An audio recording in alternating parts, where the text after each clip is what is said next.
अनुसंधान का महत्व क्या है, ये देखने का प्रयास करेंगे। अनुसंधान और विकास का क्षेत्र देखेंगे तथा भारत में अनुसंधान का विकास किस दिशा में हुआ है, इसकी चर्चा भी इस प्रेजेंटेशन के अंतर्गत की जाएगी। और लास्ट में हम ये देखेंगे कि अनुसंधान और विकास के क्षेत्र में वर्तमान में क्या क्या चुनौतियां विद्यमान हैं। तो हम शुरू करते हैं। पहला हमारा जो है वो विषय है अनुसंधान क्या है।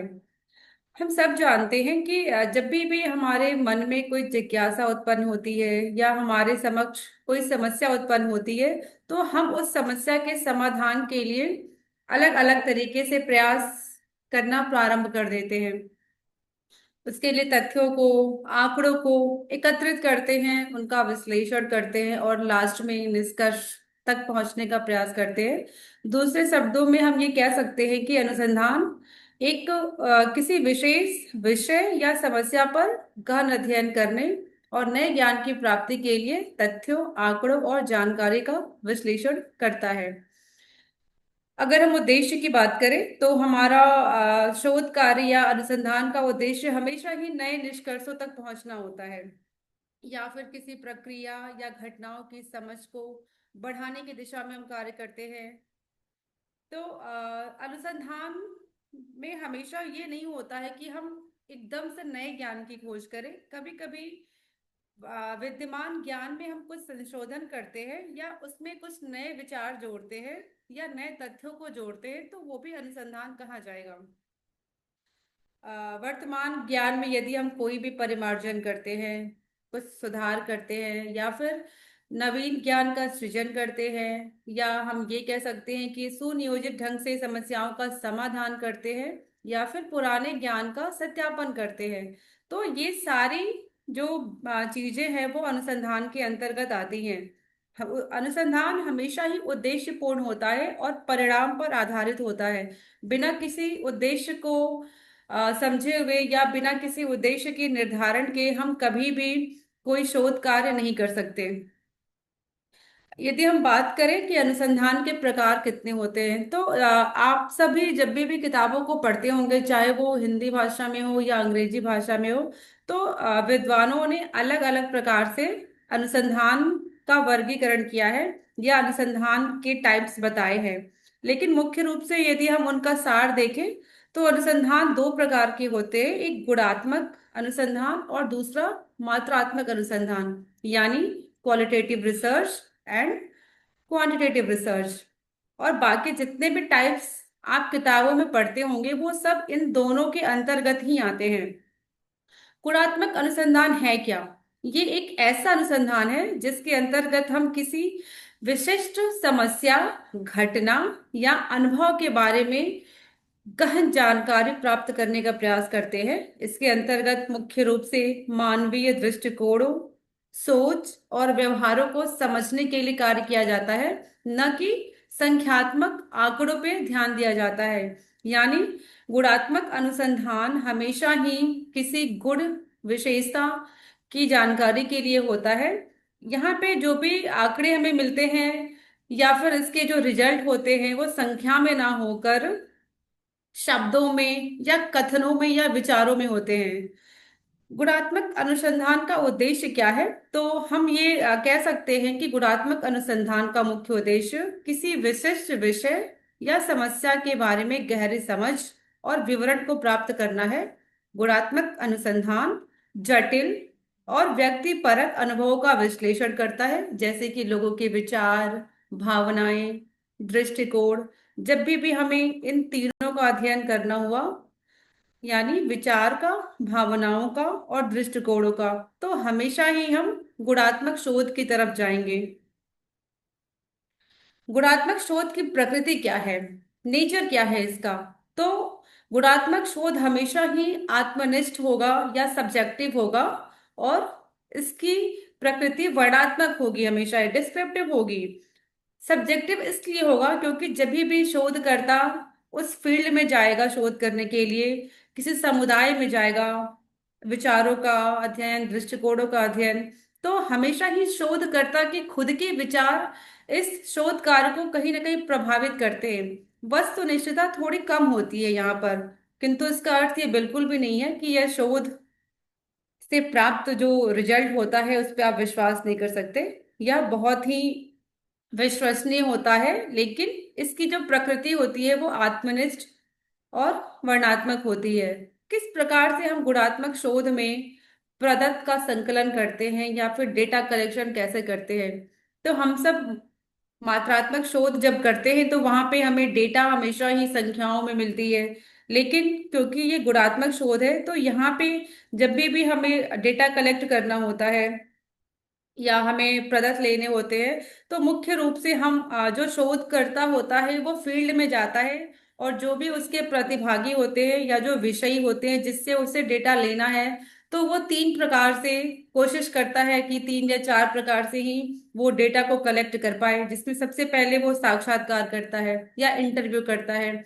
अब ये साक्षात्कार कई प्रकार से हो सकता है, हम लोग किताबों में अक्सर पढ़ते हुए आते हैं या हमने देखा हुआ है कि इंटरव्यू या साक्षात्कार जो है वो तीन प्रकार के होते हैं: स्ट्रक्चर्ड, सेमी स्ट्रक्चर्ड और नॉन स्ट्रक्चर्ड। यानी एक साक्षात्कार का फॉर्मेट ऐसा होता है जिसमें हम कुछ प्रश्न लिख कर ले जाते हैं और वहां पे विषय से सवाल करते हैं, और वो हमारे सवाल का जो भी जवाब देते हैं हम उसको लिख लेते हैं वहां पे, तो उसको हम सेमी स्ट्रक्चर्ड में रखते हैं। यानी हम पहले से कुछ प्रश्न निर्धारित करते हैं।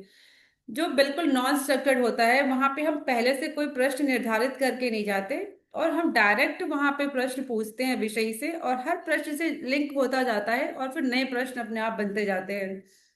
तो वैसे भी साक्षात्कार किया जाता है। दूसरा होता है समूह चर्चा, या जिसको इंग्लिश में फोकस ग्रुप डिस्कशन कहते हैं। यहाँ पे यदि हमें किसी संस्था का अध्ययन करना है, तो शोधकर्ता जब भी उस संस्था में जाएगा तो वहाँ के संस्था के जो सबसे मुख्य व्यक्ति होंगे, जो प्रशासक होते हैं, जो समन्वयक होते हैं, उनसे तो आप इंटरव्यू कर सकते हैं, उनका साक्षात्कार ले सकते हैं। किंतु ऐसे व्यक्ति जो उस संस्था से जुड़े हुए जो प्रतिभागी हैं, जो उस संस्था की गतिविधियों में भाग लेने आते हैं, तो ये ऐसे प्रतिभागी होते हैं जिससे हमें एग्जैक्ट डेटा मिलता है। तो शोधकर्ता फिर वहां पे ये कोशिश करता है कि वो समूह में चर्चा कराए, यानी कुछ लोगों को एकत्रित करके उनके बीच में जो भी डिस्कशन होता है उस डिस्कशन को या तो उसमें शामिल होकर देखे या उस डिस्कशन से बाहर हो जाए। दो तरीके होते हैं, या तो शोधकर्ता समूह चर्चा में शामिल होगा या नहीं शामिल होगा। तो दोनों ही दशाओं में उसका पूरा जो ध्यान होता है वो इस पे होता है कि ये चर्चा किन बिंदुओं पे हो रही है और क्या रिजल्ट निकल के आ रहा है, क्या सभी व्यक्ति के विचार उस संस्था के प्रति एक जैसे हैं या अलग अलग है। तो साक्षात्कार के बाद दूसरा जो विधि होती है प्रदत्त संकलन की, वो समूह चर्चा होती है। और तीसरा होता है सर्वेक्षण करना। सर्वेक्षण में भी आप जो शोधकर्ता होता है वो कुछ प्रश्नों को लेकर जाता है, जैसे अवलोकन करना हुआ जब भी हमें, तो हम कुछ बिंदुओं का निर्धारण कर लेते हैं। वैसे ही सर्वेक्षण में भी शोधकर्ता कुछ बिंदुओं का निर्धारण कर लेता है, और उन बिंदुओं के आधार पे वो उस संस्थान का या जिस भी क्षेत्र में उसे शोध कार्य करना है वहां का सर्वे करता है। और जो भी डेटा मिलता है, जो प्रदत्त मिलता है, उसका प्रकार क्या होता है? तो जब भी हम गुणात्मक शोध करते हैं, हमें वहां जो भी डेटा मिलता है, जो भी प्रदत्त मिलता है, वो हमेशा ही शब्दों में होगा या फिर विचारों में होगा या फिर प्रतिक्रियाओं में होगा, संख्या में नहीं होगा। क्योंकि ये गुणात्मक शोध है, यहाँ पे हम संख्याओं की बात नहीं कर रहे हैं, हम यहाँ शब्दों, विचारों और प्रतिक्रियाओं का अध्ययन कर रहे हैं। इसकी विधि कैसी है जिसके द्वारा हम विश्लेषण कर पाए? डेटा लेने के बाद जब भी शोध कार्य की जो प्रक्रिया आगे बढ़ती है, तो बहुत ही आवश्यक होता है कि उन प्रदत्तों का विश्लेषण किया जाए। तो इसमें हमेशा ही थेमेटिक एनालिसिस करने की कोशिश की जाती है, पर ये कोई जरूरी बिल्कुल भी नहीं है कि शोधकर्ता पहले से ही कोई थीम डिसाइड करके जाए। दो तरीके से इसमें भी होता है कि यदि शोधकर्ता ये चाहे तो वो पहले से कोई थीम निर्धारित करके जाता है क्षेत्र में, और उन थीम को ही ध्यान में रखकर उसका अवलोकन करता है, या फिर उस थीम के आधार पे ही वो साक्षात्कार करता है या समूह चर्चा करता है। दूसरा, जब वो फील्ड में जाता है तो वो पहले से कोई थीम निर्धारित नहीं करता, और जब वो फील्ड में जाता है वहां पे जब सब कुछ सारी परिस्थितियों का अवलोकन करता है, फिर जाके वहां पे उसे अपने आप से कुछ कुछ थीम सारे दिखाई देने लगती हैं, और फिर वहां से वो उनको कैटेगराइज करता है कि उसे किस थीम को ध्यान में रखकर शोध कार्य करना है। जैसे यदि आपको किसी स्कूल में विद्यार्थियों के मानसिक स्वास्थ्य या फिर शिक्षक छात्र के संबंधों पर जब अध्ययन करना होगा, तो हमेशा ही हम गुणात्मक शोध ही करेंगे। अब हम बात करें यदि कि मात्रात्मक अनुसंधान क्या है, तो हमने गुणात्मक में देख लिया कि ये गुणों की बात करता है, आत्मनिष्ठता की बात करता है, वर्णात्मक की बात करता है। इसके ठीक विपरीत मात्रात्मक अनुसंधान एक ऐसा अनुसंधान है जिसमें आंकड़ों और संख्याओं का उपयोग करके किसी समस्या, घटना, परिघटना का विश्लेषण अथवा मापन किया जाता है। इसका मुख्य उद्देश्य संख्यात्मक डेटा के विश्लेषण इसका मुख्य उद्देश्य संख्यात्मक रूप से डेटा का विश्लेषण करना होता है, और यहाँ पे हम हमेशा ही सांख्यिकी विधियों का प्रयोग करेंगे। उद्देश्य क्या होता है मात्रात्मक शोध का? कि संख्यात्मक आंकड़ों के माध्यम से किसी विशेष समस्या का समाधान करना और सांख्यिकीय रूप से निष्कर्ष पर पहुंचना। यह डेटा को मापने, गणना करने और सांख्यिकीय परीक्षण करने पर आधारित होता है।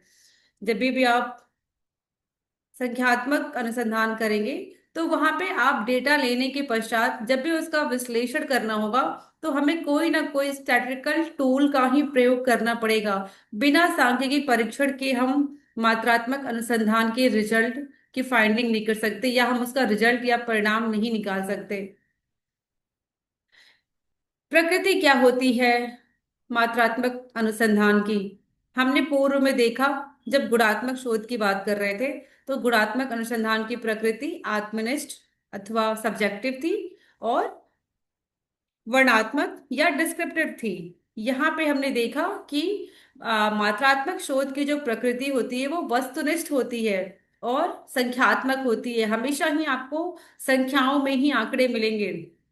वस्तुनिष्ठ से ये आशय है कि यहाँ पे शोधकर्ता के व्यक्तिगत दृष्टिकोणों का कोई प्रभाव नहीं पड़ेगा। जब भी वो शोध कार्य के लिए फील्ड में जाएगा, वो एग्जैक्ट डेटा लेगा। वहां पे इसके खुद के कोई विचार नहीं होंगे, और क्योंकि वो संख्या में से मिलेगा, तो संख्याओं में आपके कोई विचार नहीं हो सकते।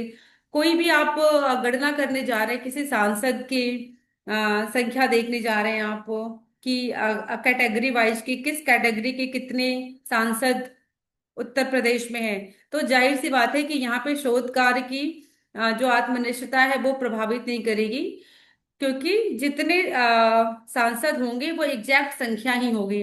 तो ये वस्तुनिष्ठ होता है। इसलिए डेटा कैसे संग्रह करते हैं, तो हमेशा ही हम यहाँ पे इस प्रकार के सर्वेक्षण करते हैं जिसको हम क्लोज एंडेड सर्वे कहते हैं।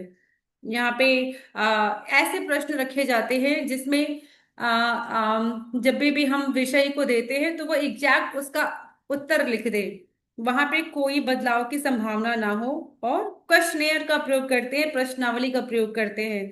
जैसे हमने देखा गुणात्मक शोध में कि वहां पे साक्षात्कार का प्रयोग किया जा रहा था, यहाँ पे हम प्रश्नावली का प्रयोग करते हैं। प्रश्नावली भी कई प्रकार से हो सकती है, खुली, बंद या मिक्स, जिसमें प्रश्न या तो विकल्पों में लिखे होंगे जिसमें से हाँ या ना का चयन करना होगा, या फिर ऐसे प्रश्न होंगे जिसमें कुछ आंसर लिखने होंगे।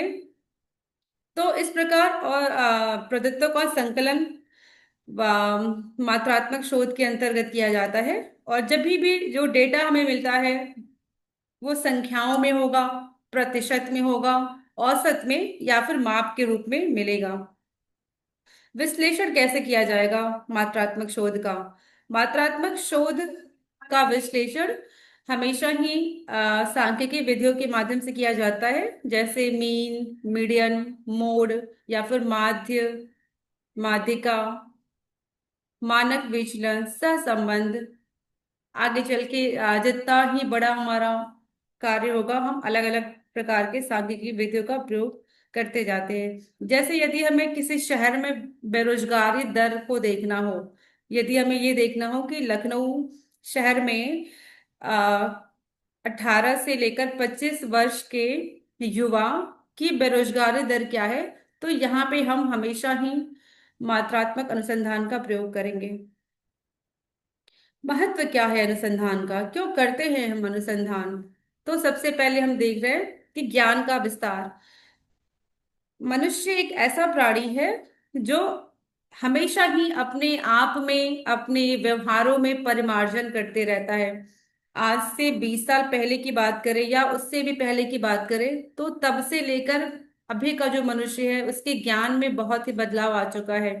तो ज्ञान के विस्तार के लिए, नए ज्ञान की खोज के लिए अनुसंधान अत्यंत ही महत्वपूर्ण है। समाज में सुधार। समाज में ऐसे ऐसी चीजें विद्यमान होती हैं जिसे आप कह सकते हैं समाज की कुरीतियां हो गई, या फिर समाज की आवश्यकताएं हो गई। इसके लिए भी हमें अनुसंधान कार्य करना आवश्यक होता है। नवाचार और प्रौद्योगिकी का विकास। पूरी दुनिया इस वक्त एआई पे चर्चा कर रही है। अभी हमने कुछ दिन पहले भी देखा कि हमारे देश में, हमारे देश की राजधानी में एआई समिट का आयोजन किया गया था। तो पूरी दुनिया तकनीकी की बात कर रही है। तो ये एक ऐसा विषय है कि जितना ज्यादा आप इस पे शोध कार्य करेंगे, उतना बेहतर आप प्रौद्योगिकी का विकास करेंगे।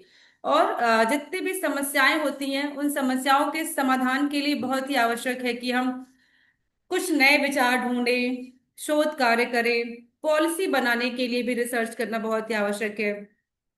अभी हमारे देश में राष्ट्रीय शिक्षा नीति को लागू हुए लगभग 5.5 वर्ष हुए हैं। इस पॉलिसी को बनाने के लिए या इस प्रकार की अन्य किसी भी नीतियों को बनाने के लिए, चाहे वो शिक्षा के क्षेत्र में हो, चाहे वो चिकित्सा में हो, व्यवसाय में हो, हर पॉलिसी या हर नीति के निर्माण में उससे पूर्व हम शोध कार्य अवश्य करते हैं। और शिक्षा में तो शोध कार्य बहुत ही आवश्यक है, क्योंकि शिक्षा समाज को दिशा देती है। शिक्षा के बिना समाज का विकास संभव नहीं है, और शिक्षा भी समाज से प्रभावित होती है। तो समाज की आवश्यकताओं के अनुरूप शिक्षा में बदलाव करना भी बहुत ही आवश्यक है। इन सभी के लिए शोध कार्य ही एक मात्र रास्ता दिखता है। साक्ष्य आधारित निर्णय। जब भी हमें कोई किसी विषय पे निर्णय लेना हुआ, तो हम उसके पीछे भी कोई ना कोई शोध कार्य करते हैं। और उस शोध कार्य के पश्चात ही हमें उस निर्णय के लिए एक साक्ष्य मिलता है, और हम उस निर्णय की दिशा में आगे बढ़ते हैं। देश का आर्थिक विकास तभी संभव है जब उस विकास के लिए हम कोई शोध कार्य करें, या फिर शोध कार्य के द्वारा हम आर्थिक विकास का प्रयास करें।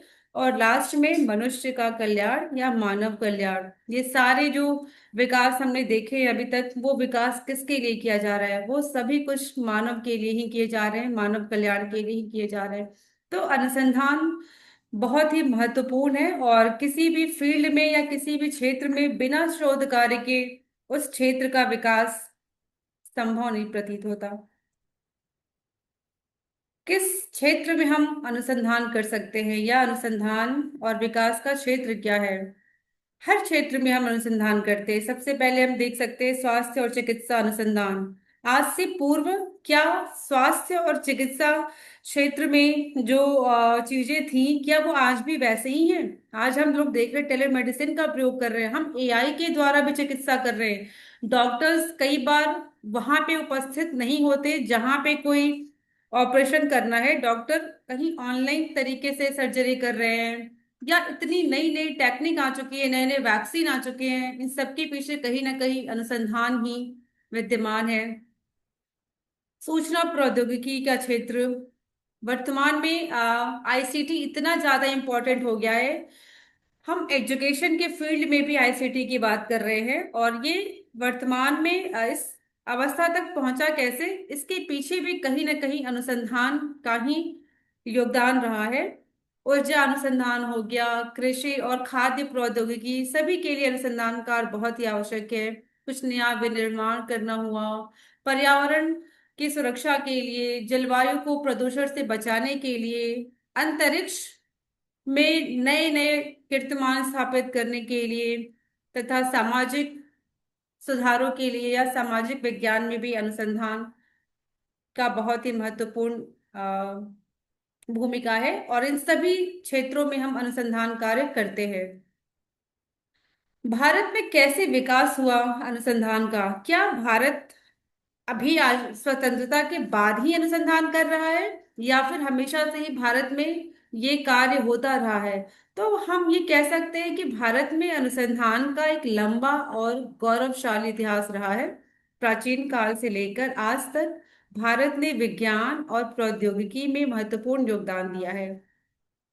हम भारत में अनुसंधान और विकास का अध्ययन करने के लिए एक अध्ययन करने के लिए हम नए बिंदुओं को देखना चाहेंगे कि किस प्रकार से प्राचीन भारत में वैज्ञानिक अनुसंधान हो रहा था या नहीं हो रहा था। तो प्राचीन भारत में वैज्ञानिक अनुसंधान की अत्यंत ही समृद्ध परंपरा रही थी। गणित की बात करें, खगोल विज्ञान, चिकित्सा और धातु विज्ञान में बहुत ही बेहतरीन कार्य हुए हैं। आर्यभट्ट का नाम हम सभी ने सुना है। हम हमेशा ही ये कहते हैं कि एक ऐसा वैज्ञानिक था या एक ऐसा खगोल वेता था जिसने भारत को एक नया योगदान दिया गणित के क्षेत्र में, जीरो का आविष्कार करके या शून्य का आविष्कार करके।